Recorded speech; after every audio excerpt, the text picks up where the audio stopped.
안녕하십니까. 웨스트민스터 소요리 문답을 Training Hearts, Teaching Minds 이 매일의 묵상집을 통하여 함께 배우는 시간입니다.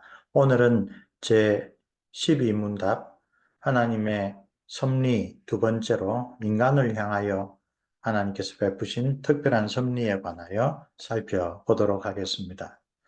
우선 이 섭리에 관하여 특별히 하나님께서 하나님의 형상으로 지으신 사람에게 대하여 베푸신 특별한 섭리, 그 근본적인 에덴 동산에서의 섭리하심을 생명의 언약이라는 개념으로 우선 소개하고 지나가겠습니다.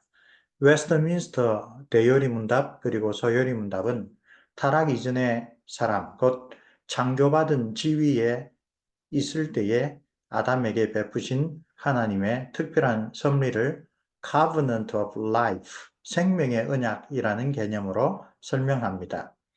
우리가 살펴보는 소요리 문답은 제12문답, 그리고 대요리 문답에서는 제20문답에서 이 아주 중요한 내용을 다룹니다. 그 첫 번째 언약을 생명의 언약이라고 부르는 까닭은 생명나무를 사인으로, 표로 삼은 것에서 나타나듯이 영생을 주시려는 하나님의 뜻을 담고 있기 때문입니다. 그 언약의 조건은 하나님의 뜻을 인격적으로, 완전하게, 그리고 항구적으로 순종하는 것이었습니다. 이런 조건은 하나님에 대한 참된 사랑을 하나님께서 우리에게 원하셨다는 의미입니다. 기계적인 순종이 아니고 불완전하거나 변덕스러운 순종도 아니고 창조주 하나님을 온 마음을 다하여 신뢰하고 순종하는 사랑이 바로 이 생명의 언약의 조건이었습니다. 사람이 언약을 잘 지킬 것인지 여부를 평가하는 기준으로 덧붙여 주신 것이 선악과 금령, 즉 선악을 알게 하는 나무의 실과를 따먹지 말아라 라는 것입니다. 그 하나님의 엄격한 금지의 말씀, 그것을 얼마나 존중하고 또 순종하는가 여부가 생명의 언약을 지키는 데 있어서 중요한 평가 기준이 되었습니다. 선악을 알게 하는 나무의 열매를 먹으면 정령 죽으리라 라고 사망의 형벌로서 금하신 것은 하나님과 맺은 생명의 언약이 얼마나 중요한지, 아담과 하와가 그것을 얼마나 신중하게 받아들이는지 여부를 평가하는 척도가 되었습니다. 이 생명의 언약 혹은 웨스트민스터 신앙고백서 Confession of Faith의 표현을 따르면 행위 언약이라고 하죠. 생명의 언약 혹은 행위 언약은 동일한 내용의 다른 특징을 잘 표현합니다. 타락 이전의 아담과 하와는 자신의 선택과 자신의 행동으로, 즉 행위로서 하나님의 그 언약을 지킬 수 있는 가능성이 있었고 또 영생을 얻을 가능성이 있었습니다. 그래서 행위 언약이라고 하고, 아담 이후의 모든 사람들은 오직 하나님의 은혜에 의해서만 영생으로 다시 돌아갈 수 있기 때문에 그것을 은혜 언약이라고 이야기를 합니다. 그래서 이 생명의 언약 혹은 행위 언약은 에덴 동산에서 타락하기 이전에 아담과 하와에게 적용되었던 것입니다. 그 행위 언약은 단지 아담 이후에 인류의 운명을 결정하였다는 점에서 중요한 것인데 그뿐만이 아닙니다. 인류를 향한 창조주 하나님의 변함없는 뜻을 보여준다는 점에서도 대단히 중요합니다. 무엇보다도 우리 주 예수 그리스도의 성육신과 구속의 사역이 다름 아니라 이 생명의 언약을 온전히 이루신 것, 그것을 보면 아주 뚜렷하게 나타납니다. 우리 주님이 하나님의 뜻을 온전히 순종하여 생명의 언약에 따라 영생을 얻지 않으셨다면 죄인인 우리가 어떻게 영생, 곧 하나님과의 영원한 사귐을 누릴 수 있었겠습니까?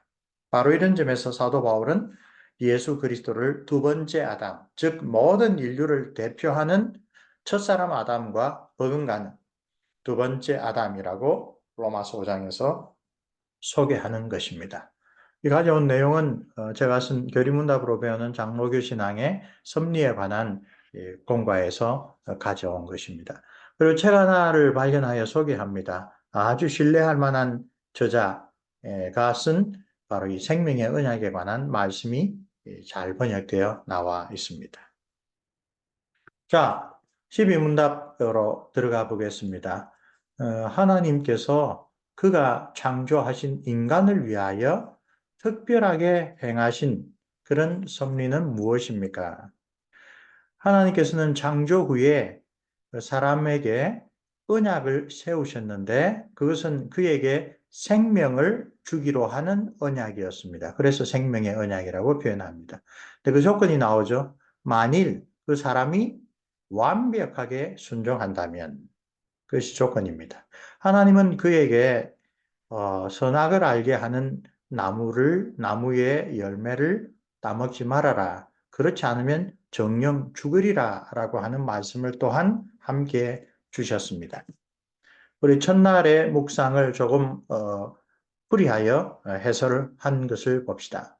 사람에 대한 하나님의 특별한 섭리를 다루는 제12문답으로 하나님의 작정과 그 실행, 즉 창조와 섭리를 다루는 부분이 소요리 문답에서는 완료됩니다. 인간을 위한 하나님의 특별한 섭리는 언약, covenant라는 성경의 핵심 개념으로 대표됩니다. 일반적으로 언약이란 특정한 조건들이 충족될 경우 특정한 유익들을 제공하겠다는 합의된 약속이라고 할 수가 있습니다. 그래서 보통은 계약이라는 말로도 번역되곤 합니다. 에덴 동산에서 하나님의 형상으로 인류를 대표한 아담과 하와에게 제시된 최초의 그리고 근본적인 언약은 첫째, 하나님의 말씀을 온전하게 지키는 것. 곧 하나님에 대한 신뢰와 순종으로 하나님에 대한 사랑을 증거하여 보이는 것이 조건이었습니다. 둘째로 생명나무로 대표되는 영생을 약속하신 것이었습니다. 그리고 셋째로 선악과 금령을 지키는 것으로 그 언약을 순종하는 여부를 평가하는 내용으로 되어 있습니다. 이 첫 언약은 모든 인류에게 영향을 끼치는 하나님과 인간 사이의 근본적인 관계, 그러니까 하나님의 형상으로 지으신 인간들과 관계하실 때 언약이라는 개념으로 관계하신다. 이것이 언약 신학을 대단히 성경을 이해하는 데 핵심적으로 보는 개혁주의 신학, 장로교회의 신학의 중요한 특징 가운데 하나입니다. 시편 103편 17절에서 18절 언급이 되어 있죠.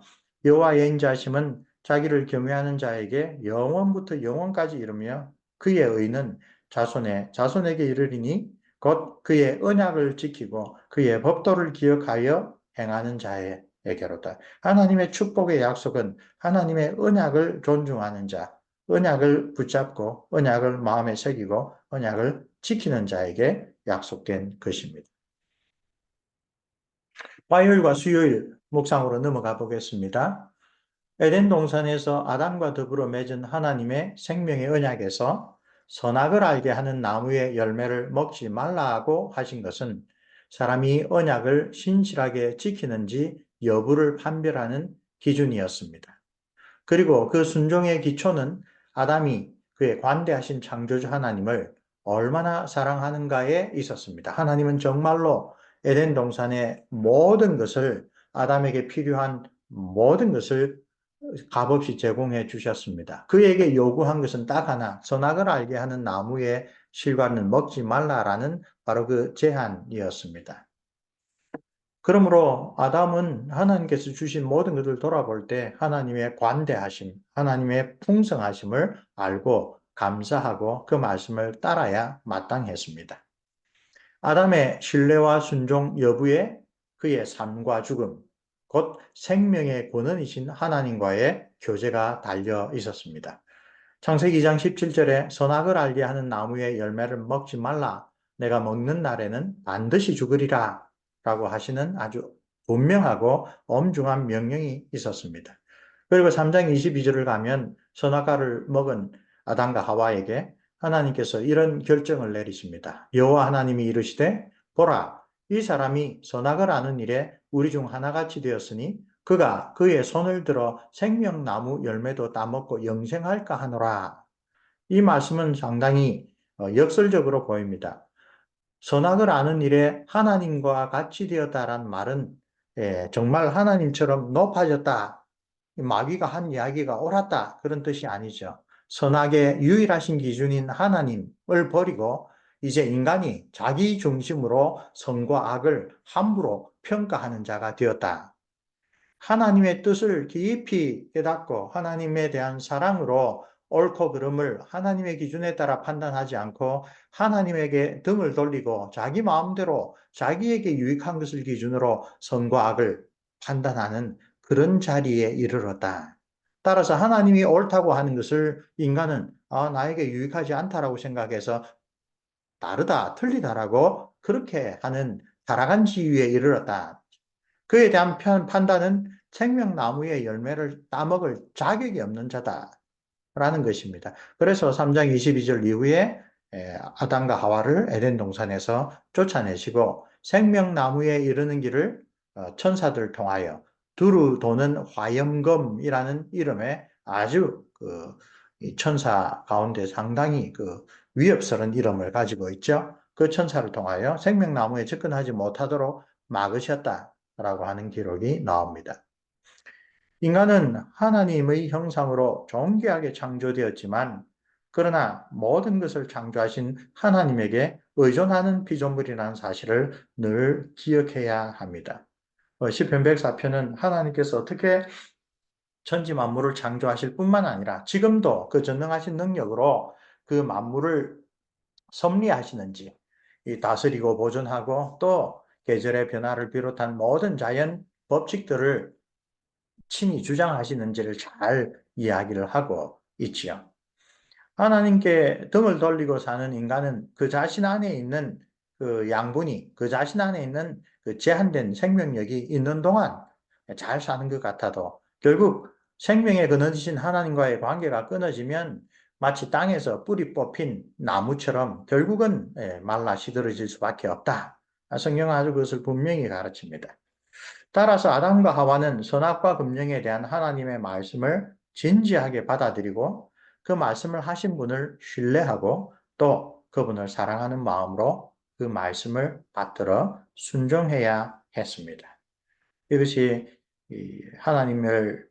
하나님과의 근본적인 관계, 생명의 언약을 아담과 하와가 모든 인류를 대표하여 어떻게 받아들였는지, 어떻게 순종했는지, 순종하지 않았는지에 따라 크게 변해버린 인류의 처지에 관한 성경적인 해설입니다. 자, 수요일까지 묵상을 통하여 우리 전반부를 살펴보았습니다. 계속하여 다음번 영상에서는 후반부, 목요일부터 토요일 내용을 살펴보도록 하겠습니다.